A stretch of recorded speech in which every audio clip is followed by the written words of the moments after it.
স্পষ্টভাবে ক্যামেরায় গুছিয়ে কথা বলার আমার আজকে প্র্যাকটিসের দ্বিতীয় দিন।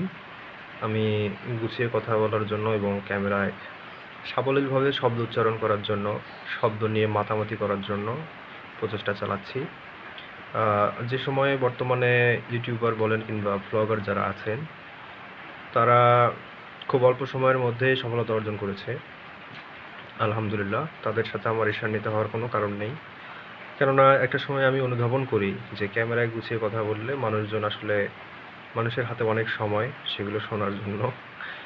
তো আমি জাস্ট ভেবেছিলাম যে বিষয়গুলো হয়তো জাস্ট অ্যানাদার রাবিশ। ওভারঅল আমি অনেক কিছু চিন্তা ভাবনা করে দেখলাম, যদিও বা কন্টেন্ট থেকে উপার্জনের উদ্দেশ্যে আমি ভিডিওগুলো আপলোড করছি না। বর্তমানে ফোনের স্টোরেজগুলো আসলে অনেক স্বল্প হয়ে গেছে। সময়গুলোকে বন্দি করে রাখার জন্য এবং স্টোরেজ ফ্রি রাখার জন্য আসলে ভিডিও আপলোড করা। আমি মূল উদ্দেশ্য যদি বলি আমার ভিডিও আপলোডের পিছনে, শুধুমাত্র গুছিয়ে কথা বলার জন্য এবং ক্যামেরায়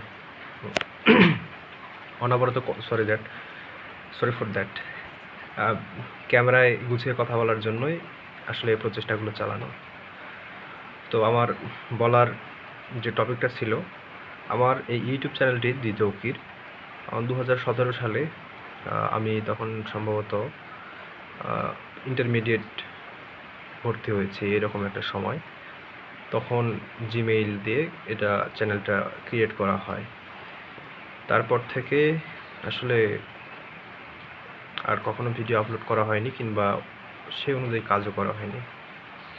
কেননা আসলে তখন যারা যেরকম যেগুলো করতো আসলে আমরা হাসাহাসি করতাম।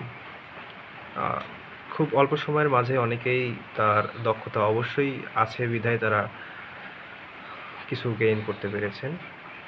তাদের প্রতি ক্রিটিক করার কোনো অধিকার আমরা রাখি না, বরং অ্যামাউন্টের দিকে হিসাব করলে তারা আসলে এগিয়ে। আর আমরা আসলে লোকচক্ষুর কারণে, চক্ষু লজ্জার কারণে পাছে লোকে কিছু বলবে এই কথাটি চিন্তা করে অনেক কিছুই করতে পারিনি। আসলে সময় এসে গেছে পরিবর্তনের। আমি চেষ্টা করে যাচ্ছি। আমি শুধু এইভাবেই কথা বলবো, আমার কোনো স্পেসিফিক কোনো টপিক নেই এবং এইভাবেই চলবে সব কিছু।